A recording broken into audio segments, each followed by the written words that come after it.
بسم اللہ الرحمن الرحیم۔ السلام علیکم ورحمۃ اللہ وبرکاتہ۔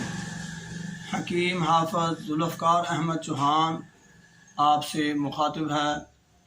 آج ہم جلد کی ایک اور بیماری پر آپ سے گفتگو کریں گے اور وہ بڑی نامراد سی بیماری خارش ہے۔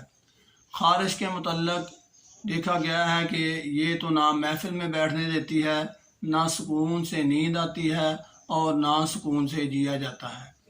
انتہائی خطرناک سی بیماری ہے، بندوں کو سکون سے دور کر دیتی ہے۔ تو اس کی وجوہات بھی بیان کریں گے، اس کا علاج بالغذا اور علاج بالدوا بھی آپ کے سامنے پیش کیا جائے گا۔ وجوہات میں اس میں چٹپٹے کھانے زیادہ اس کی وجہ بنتے ہیں۔ اس کے علاوہ کھٹی چیزیں، جو کھٹی غذائیں ہم کھاتے ہیں، شکنجبین ہو گئی، اور اس کے علاوہ املی آلو بخارے کا شربت، لوگ سمجھتے ہیں کہ شاید اس سے خارش ٹھیک ہو جاتی ہے، قطعاً بالکل غلط ہے۔ اس طرح اور بھی بہت ساری، جیسے بینگن ہو گئے، کریلے ہو گئے، اور یہ گوبھی، آلو، مٹر، اس طرح کی سبزیاں بھی یہ اس کی وجہ بنتی ہیں۔ تو آج ہم بتائیں گے کہ اس میں علاج بالغذا کیا ہے۔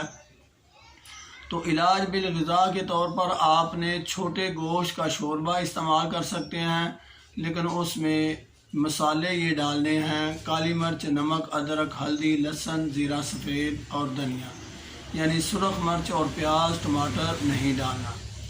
اس کے علاوہ آپ سبزیاں استعمال کر سکتے ہیں: کدو، ٹینڈے، شلجم، گاجر، کالی توری، لیکن اس میں چھوٹا گوشت ضرور ڈالنا ہے۔ چھوٹا گوشت ڈال کر آپ نے ان کو پکانا ہے، اور ساتھ ہی یہ جو مسالے میں نے آپ کو بتائے ہیں، مسالے یہی استعمال کرنے ہیں، یعنی کالی مرچ، نمک، ادرک، ہلدی، لہسن، زیرہ سفید اور دھنیا، یعنی سرخ مرچ اور پیاز، ٹماٹر کا اس میں اضافہ نہیں کرنا۔ یہ تینوں چیزیں اس سالن میں نہیں ڈالنی جس نے خارش کی وجہ سے اس کو کھانا ہے۔ اس کے علاوہ اگر ہم علاج بالدوا کا ذکر کریں تو اس سے پہلے میں چاہتا ہوں کہ آپ کو پھل بھی بتا دوں۔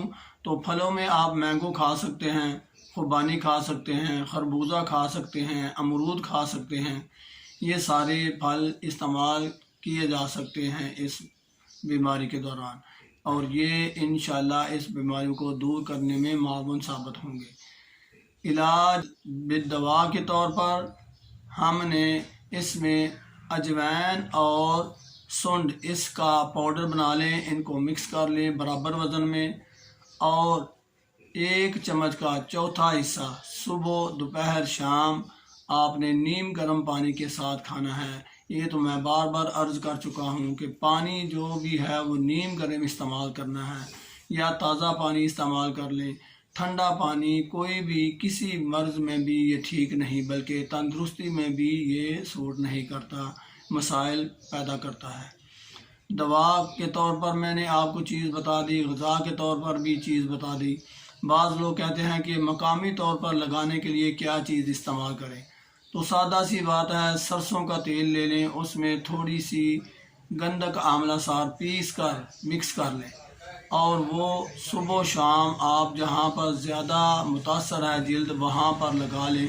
زیادہ تر متاثر جو جلد ہے وہ ٹانگوں کے درمیان، کونیوں کے اوپر یہ زیادہ ہوتی ہے، یا بالوں میں بھی بعض اوقات اس کا زیادہ اثر ہوتا ہے، اور اگر یہ پھیل جائے پھر تو پورا جسم اپنی لپیٹ میں لے لیتی ہے۔